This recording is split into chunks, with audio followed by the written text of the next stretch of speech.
حضرت جبرائیل آ کر آپریشن کر کے گئے تھے، بخاری شریف میں سرجری کی گئی تھی، نڑخڑوں تک پورا جو تھا وہ ایمان جو لبالب بھر دیا گیا تھا، اس کے باوجود آپ لوگ لکھتے ہیں مسلم شریف میں کہ رسول اللہ باہر گئے اور فوراً گھر واپس آئے اور گھر آ کے اپنی بیوی کے ساتھ انہوں نے صحبت کی اور کہا کہ دیکھو جب باہر جاتے ہو تو عورت سامنے سے آتی ہے تو شیطان کی صورت میں آتی ہے، تو جب تمہارا دل اس طرح کا ہو تو تم جاؤ اور جا کر اپنی بیوی کے ساتھ صحبت کرو۔ آپ کا تو خیر یقین ہی یہی ہے، آپ نے جو دین سیکھا وہ سیکھا ہی یہی ہے کہ چاہے خدا پاک کر دے چاہے کچھ بھی کر دے، آپ کو تو رسول اللہ پر کیچڑ اچھالنی ہی تھی، آپ نے اچھال دی۔ لیکن ان کو صرف غور سے سوچو، یہ مت سوچو کہ ایک شیعہ نے بولا ہے تو بس اب یہ تو میں نے ماننی ہی نہیں ہے، مت مانو، مجھ سے نفرت کرتے رہو ساری زندگی، میری نفرت میں مر جاؤ، لیکن کم از کم رسول اللہ سے جو محبت کے دعوے کرتے ہو اس کا حق تو ادا کر دو۔ 4 کتابیں دوسروں کی اٹھا کے پڑھنے کی کوشش تو کر لو کہ رسول اللہ کی عظمت کس طرح سے لکھی ہوئی ہے اس جگہ پر۔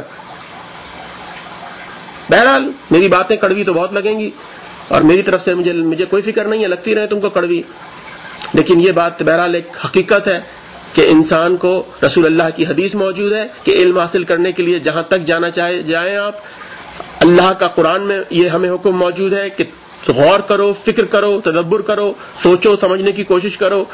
تو میرے خیال میں یہ کہہ دینا کافی نہیں ہے کہ ہم جس گھر میں پیدا ہوئے تھے وہاں پر جناب وہ امام بخاری کی کتاب ہی سب کچھ تھی قرآن کے بعد، اس لیے ہم گئے ہی نہیں کسی طرف۔ تو پھر یاد رکھو وہ ہندو بھی یہی کھڑا ہو کے کہے گا کہ ہمارے گھر میں تو ہاتھی کے علاوہ کچھ تھا ہی نہیں، بندر کی تصویر لٹکی ہوئی تھی صرف دیوار پر، ہماری اماں نے کہا ہی ہمیشہ یہ تھا کہ بندر ہی تمہارا خدا ہے۔ تو پھر تم کیا کرو گے اس جگہ پر؟ تو کیا اللہ کا عدل کہاں چلا گیا؟ وہ آدمی کیا یہ فیصلہ کر سکتا ہے، اپنے لیے جنت لکھوا سکتا ہے یہ ایکسکیوز پیش کر کے کہ جناب میرے اماں نے اور میرے ابا نے کہا تھا ہاتھی کو اور کیا نام ہے بندر کو کہنے کے لیے کہ یہ خدا ہے؟ نعوذ باللہ۔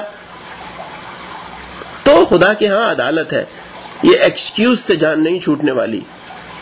آپ کو چاہیے کہ آپ ساری زندگی اگر آپ پڑھے لکھے انسان ہیں تو آپ جا کر غیر مسلموں میں یہی تو جملہ کہتے ہیں نا کہ یہ کتاب پڑھ کر تو دیکھو۔ تو میں آپ کو دعوت دے رہا ہوں کہ آپ پڑھیں، اور آپ کیونکہ اپنے بہت اچھے عقیدے پر موجود ہیں، آپ اگر آپ کا عقیدہ واقعی آپ کو پڑھنے کے بعد بھی ثابت ہو کہ بالکل بہترین ہے، رسول اللہ کی بس یہی عزت ہے جو آپ کے پاس لکھی ہوئی ہے، تو مبارک ہو آپ کو، مجھے کیا مطلب اس بات سے۔ لیکن اگر سوال اجاگر ہو ذہن میں، کوئی سوال کھڑا ہو جائے ذہن میں، تو جواب تلاش کرنا پھر آپ پر واجب ہے یہ۔ تو بہرحال میں آپ کا زیادہ ٹائم نہیں لوں گا اس معاملے میں، میں اس کے بعد آپ کو فوراً وہ حوالہ پیش کرتا ہوں جس پہ آپ نے مجھے ایک دفعہ اور جھوٹا کہنے کی کوشش کی ہے کہ بخاری شریف کی تو 8 جلدیں ہوتی ہیں، ہاں ہاں ہاں، اور وہ جی ہاں ہاں ہاں، کیا جہالت ہے۔ بخاری کی 3 جلدوں میں بھی بخاری موجود ہے، بخاری 7 جلدوں میں بھی موجود ہے۔ جس نے اس کا ترجمہ کیا ہے اس کی تشریح میں اگر ضرورت پڑی ہے لوگوں کو مزید اوراق کی تو انہوں نے اس حساب سے بخاری کی وزن کو بڑھا دیا۔ اب میرے پاس 9 جلدوں کی موجود ہے، اب میں اس کو آپ کو دکھاتا چلوں ہاتھ کے ہاتھ تاکہ اس پر بھی آپ کو تسلی ہو جائے۔ یہ دیکھیے صحیح بخاری کی تاج کمپنی لمیٹڈ کی چھپی ہوئی، کراچی، لاہور، راولپنڈی، جلد اول،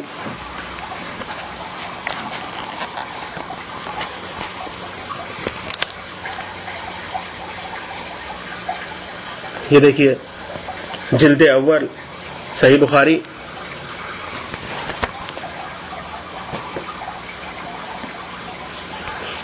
یہ دیکھیے پھر وہی تاج کمپنی کی چھپی ہوئی جلد دویم صحیح بخاری۔ اور میں آپ کو اندر بھی ایک دفعہ جو تاریخ سے پہلے جہاں لکھا ہے وہ بھی پڑھوا دوں، جلد دویم صحیح بخاری،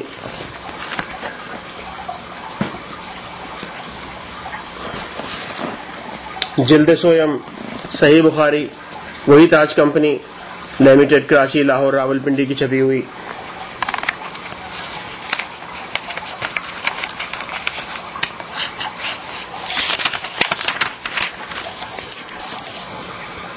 جلد سویم تیسری جلد، 3 جلدیں ہو گئی ہیں۔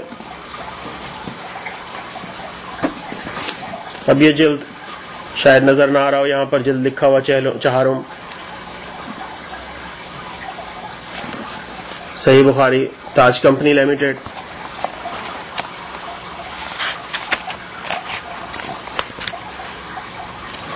یہ دیکھیے صحیح بخاری جلد چہارم،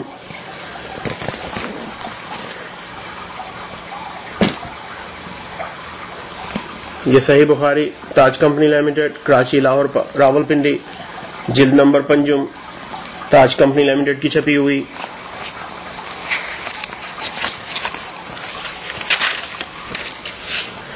یہ دیکھیے جلد 5 صحیح بخاری.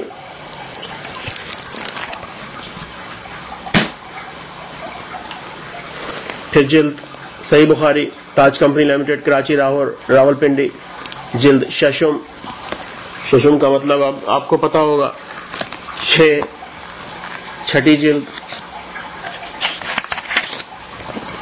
یہ دیکھیے فہرست جلد 6 صحیح بخاری.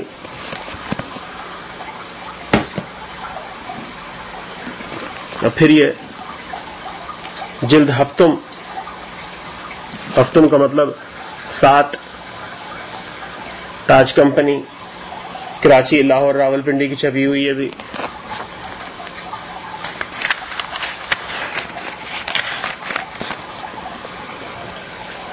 جلد ہفتم صحیح بخاری.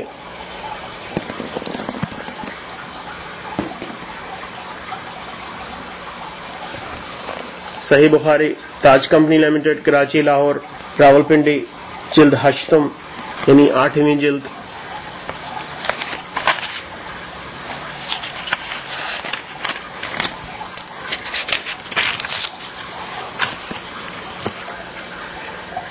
جلد 8 8ویں جلد صحیح بخاری.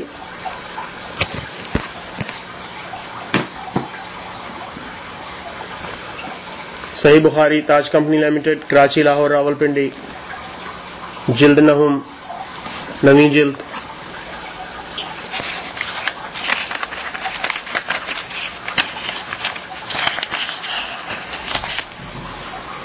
یہ دیکھیے صحیح بخاری جلد 9. اب اس کے باوجود اب یہ تو بچوں والی آپ کی بحثیں ہیں جو آپ لوگ کر رہے ہو. اب یہ میں اپنی حجت تمام کرنا چاہتا تھا آپ کو ایک دفعہ یہ اس طرح سے ویڈیو پر کتابیں دکھا کر. اب اس کے باوجود اگر آپ لوگ اب اس طرح کی جہالت بھری باتیں لکھتے رہیں گے تو مجھے صرف اور صرف یہی ہے میرے پاس ایک ذریعہ کہ میں آپ کو یا تو ڈیلیٹ کرتا رہوں یا بین کر دوں کامنٹ لکھنے سے. کیونکہ یہ کامنٹ یا تو آپ جانتے بوجھتے صرف اس لیے لکھ رہے ہیں کہ کوئی بچہ یا جس کے پاس کتابیں نہیں ملی پڑھنے کو ابھی دین کے بارے میں اس کو آپ کنفیوز کر سکیں یا اس کو گمراہ کر سکیں, یا آپ خود ابھی تک بچے ہیں کہ آپ نے کتابیں پڑھی نہیں ہیں, کوئی آپ خود گمراہ ہیں یا تو ابھی تک. تو میں چاہتا نہیں کہ آپ کو مزید کسی کو گمراہ کرنے دوں. اگر بات کرنی ہے آپ کو, کوئی جواب دینا ہے آپ کو, تو آپ میری 12 جو ویڈیوز چھوڑی ہیں ان کے بارے میں جواب دیجئے کہ وہ آخر کی 6 ویڈیوز میں جس طرح سے معاویہ اور عمرو بن عاص نے معاہدہ کیا ہے مصر کی گورنمنٹ کے لیے اور آپ کو کتابوں کے سامنے دکھایا ہے میں نے ہر چیز, اور وہ تمام باتیں جو رسول اللہ نے لعنت بھیجی ہے ابو سفیان پر اور معاویہ پر اور یزید پر, آپ کی اپنی کتابوں سے مستند ترین کتابیں میں نے اس میں دکھائی ہیں ویڈیوز کے اندر.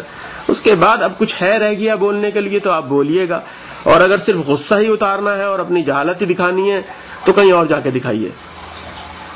میری طرف سے آپ کو مبارک ہو, جہاں پر آپ بیٹھ سکیں اور جس فورم پہ آپ بیٹھ سکیں. ساری زندگی سے آپ شیعت کے اوپر صرف اور صرف کیچڑ تو اچھالتے چلے آ رہے ہیں, آپ کے پاس اس کے علاوہ کام کیا ہے؟ ہمیں تو جواب دینے کی مجبوری اس لیے آئی ہے پیش کہ اس دفعہ آپ نے کیچڑ علی علیہ السلام کی ذات اقدس کے لیے اچھالا ہے.